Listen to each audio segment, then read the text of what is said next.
PT Pertamina menjamin pasokan dan stok bahan bakar minyak atau BBM selama arus mudik Lebaran dalam kondisi aman. Periode arus mudik Lebaran diperkirakan berlangsung pada pekan keempat Maret 2025 atau minggu terakhir Ramadan. Direktur Utama Pertamina Simon Aloysius Mantiri temui Presiden Prabowo Subianto di Istana Kepresidenan Jakarta Pusat pada Rabu petang 5 Maret. Simon mengaku kedatangannya untuk melaporkan kesiapan PT Pertamina menjelang mudik Lebaran tahun 2025.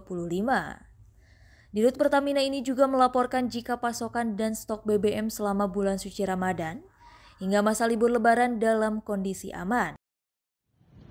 Bahas umum aja. Kesiapan menyambut mudik. Jadi kita pastikan operasional juga lancar, penyediaan energi lancar. Okay. Maaf saya jam 5 di katedral. Ada Rabu Abu, sorry ya. Bang, Pertamina ada nggak bang? Periode arus Lebaran diprediksi berlangsung pada pekan keempat Maret 2025 atau minggu terakhir Ramadan.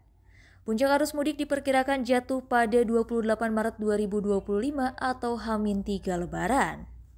Volume lalu lintas pada puncak mudik Lebaran diprediksi mencapai 232.000 kendaraan atau naik 50% terhadap volume lalu lintas normal.